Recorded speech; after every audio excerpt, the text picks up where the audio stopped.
মাত্র 180 দিনও হয় নাই সরকারের, সমস্ত জায়গায় দলীয় পদায়ন হয়েছে, কোনো জায়গায় বাদ নাই। যে সরকার ক্ষমতায় সে তো তার মতো করে তাহলে যদি এরকমই হবে, যদি এইটা তো আপনারা ক্ষমতা আসলে কি বিএনপি কাউকে নিয়োগ দিতেন কিংবা এইটা এখনো তো আমরা তো ক্ষমতায়, ওই যে বললেন আমরা তো ক্ষমতার কাছে নাই, সুতরাং করতাম কিনা যদি আমাদের ইশতেহারে থাকতো, যদি ইশতেহারে থাকতো যে আমরা দলীয়করণ করব না, তাহলে আমরা নিশ্চয়ই করতাম না, করলে তো আপনারা প্রশ্ন করতেন।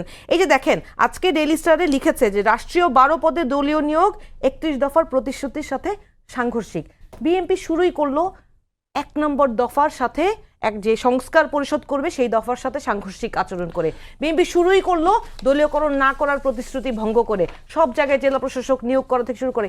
এই যে আপা বললেন যে আপা পদে না থেকেও অনেক কিছু করতে পারেন, আপা যে কন্ট্রিবিউশন করলেন সেটার জন্য আমি খুশি, কিন্তু ধরেন আমি তো এনসিপি করি, এই সুযোগটাকে আমি অন্য দলে থাকার কারণে আমার যতই যোগ্যতা থাকে আমি পেতাম না।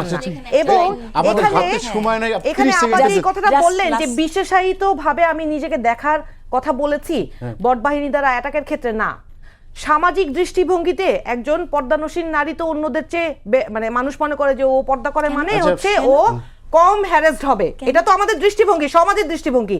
তারপরেও কিন্তু আমার মুক্তি নাই, কেন? কারণ আমি রাজনীতি করি। তাহলে এই অপরাধে আমাকে শুধুমাত্র, আমি কারোর সাথে আলাদা করছি না, তাহলে 10টা নারীর কি অবস্থা হয়?